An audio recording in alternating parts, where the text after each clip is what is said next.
তোমাদের দাদাভাই হঠাৎ বললো চলো একটু ঘুরে আসি, তোমাকে নিয়ে ঘুরে আসি। আমি না একটু খানিকটা অবাক হয়ে গেলাম। তারপর বলি অবাকের কিছু নেই, যাই, আমিও যাই, আমারও তো অনেকদিন থেকে মনটা খারাপ। দিয়ে তো বেরিয়ে পড়লাম। দেখো কত সুন্দর মজায়, দেখো গাড়িতে বসে আমি গান করে করে যাচ্ছিলাম। আর তোমাদের সাথে সেটা শেয়ার করবো না তা কি কখনো হয়? তাই একটু তোমাদের সাথে শেয়ার করলাম। তারপরে ও মা দেখি কি আমাকে মাছ বাজারে নিয়ে এসছে, জানো, মাছের এখানে একটা আড়ত আছে, ওখানে নিয়ে এসছে। ওখানে দেখে এসে দেখি ইলিশ মাছ, চিংড়ি মাছ, আরও অনেক অনেক আরও দোকানে মাছ ছিল। সেইগুলো না শ্যুট করা হয়নি, কারণ আগে তোমাদের সাথে এগুলো শেয়ার করেছিলাম, তাই আর আজকে আর আমি বেশি শেয়ার করলাম না। কারণ আজকে বৃহস্পতিবার ছিল তো সেরকম একটা মাছ দোকান খোলা ছিল না, তাও অনেক মাছ ছিল।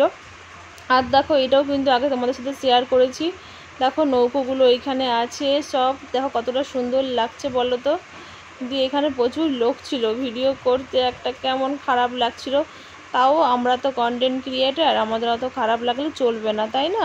তারপরে দেখো একটু আমিও ভিডিওটা করে নিলাম, নিজের একটু ভিডিওটা আমি করে নিচ্ছি। আমাকে সবাই দেখছে, সবাই ভাবছে কি করছে, ভিডিও করছে মা মা।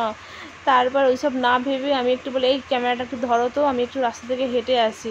রাস্তা দিয়ে হাঁটছিলাম আর তোমার দাদাভাইকে একটু মোবাইলটা ধরিয়েছিলাম। তারপরে আমাকে অমনি নিয়ে গেল জানো, তারপরে আমাকে নিয়ে গেল রক্ত টেস্ট করাতে। আমি সে বুঝতে পারলাম, আর যেখানে টেস্ট করাতে নিয়ে গেছিলো না সেখানে আজকে একটু প্রবলেমের জন্য বলছিল যে আজকে হবে না কালকে আসবে। দিয়ে তখন আমাকে আবার অন্য কোথাও নিয়ে গিয়েছে জানো, আবার ওই দোকান থেকে আবার একটা অন্য একটা দোকানে টেস্ট করাতে নিয়ে চলে যাচ্ছে। আমার তো ভাবছি মনে মনে আজকেও যেন টেস্ট না হয়। আমার তো রক্ত দিতে করতে প্রচণ্ড ভয় পাই আমি, জানো তো। এরকম করে নিয়ে যাচ্ছে, বলছে না না কিছু হবে না, আমি তো আছি।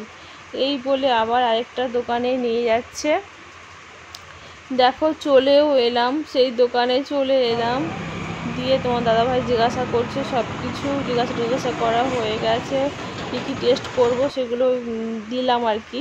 তো থাইরয়েডের টেস্ট হবে, আর সিবিএসসি একটা টেস্ট আছে, সিবিএসসি টেস্টটা আর কি, ওই টেস্টটা আর কি করাতে দিয়েছে। 4টা টেস্ট টোটাল, থাইরয়েডে 3টে আর এখানে একটা।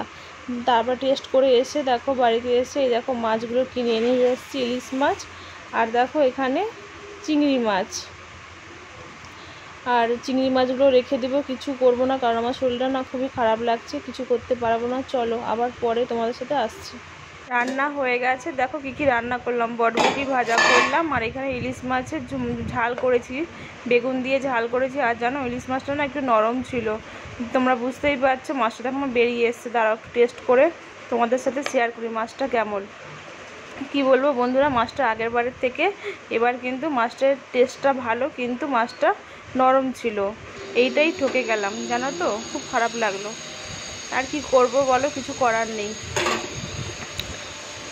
তারপরে আমরা খাওয়া দাওয়া করে নিই। তো বন্ধুরা ভিডিওটা আমি এইখানেই শেষ করলাম। আজকের ভিডিওটা তোমাদের কেমন লাগলো অবশ্যই কমেন্ট করে জানিও। সবাই একটা করে লাইক করো, কমেন্ট করো আর শেয়ার করো। টাটা বাই বাই, সবাই ভালো থেকো, সুস্থ থেকো।